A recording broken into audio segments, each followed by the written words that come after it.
Salam Pak Bambang, saya mau izin bertanya. Benarkah doa Bapak kami berbeda-beda?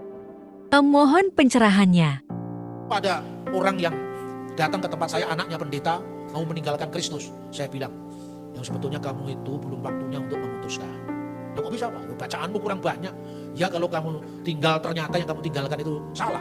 Ya kalau benar. Tapi nggak usah tapi, ini kamu sudah baca atau belum? Belum ya berarti tunda dulu lah. Tapi kalau sekarangmu mau masuk nyebrang sekarang-karangmu, ternyata dia mau diajar. Anaknya pendeta itu. Saya tampung di kelas pemuritan. Saya tunjukkan ini loh bukti-buktinya. Nah jadi Pak, ini gimana? Doa Bapak kami termasuk itu yang dipersoalkan. Karena dia baca buku-buku polemik itu. Kamu pernah baca buku ini? Tidak pernah. Itu buku judulnya Didake. Didake itu bukan Alkitab. Tapi itu buku pelajaran agama tertua di dunia.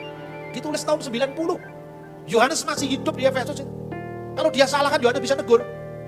Di Didake sudah ada kutipan Injil Matius.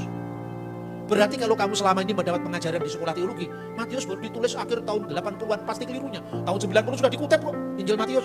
Berarti harus diberi tanggal lebih tua daripada tanggal yang selama ini kita kenal. Itu satu. Kedua, doa Bapak kami sudah ada doksologinya di sini. Jadi ini lebih tua daripada Kodeks Sinaiticus. Kodeks Vatikanus Didake ini ditulis tahun 90. Dan di situ ada ungkapan, karena engkau yang punya kerajaan dan kuasa dan kemuliaan sampai selama-lamanya.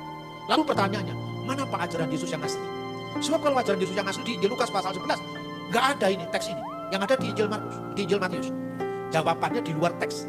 Kok bisa di luar teks? Tapi penerapan teks. Kenapa? Karena doa Bapa kami sudah dilantunkan sebagai doa dalam ibadah jemaat. Sementara yang di Injil Lukas itu doa pribadi. Jadi Yesus mengajarkan doa Bapa kami 2 kali. Yang di Injil Lukas itu pola doa pribadi, makanya lebih singkat. Yang di Injil Matius itu doa jemaat. Karena di doa jemaat bersama-sama didoakan, dan jauhkanlah kami dari yang jahat, karena engkau yang punya kerajaan dan kuasa dan kemuliaan sampai selama-lamanya. Itu dikutip dari perjanjian lama.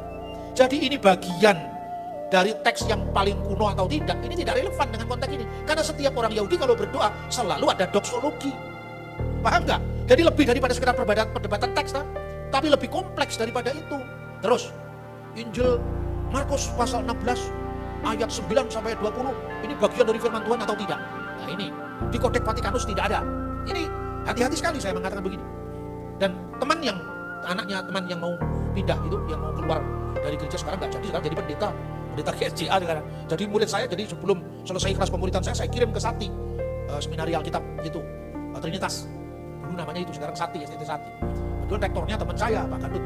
Pak ini titip di tengah semester itu sudah. Itu Pak ini situasinya agak lain. Jadi mohon diterima. Oh saya siap Pak, diterima. Terima di situ. Karena apa? Saya begitu orang ini, jiwa ini sudah direbut, saya tidak lepas lagi. Saya tidak lepas karena mamanya menginginkan dia masuk sekolah komputer. Saya larang, tidak. Saya bukan orang tuanya dia. Tapi kalau disebut orang tua rohani silakan. Saya punya feeling tidak bagus kalau dia sekolah umum. Suruh masuk sekolah teologi dulu.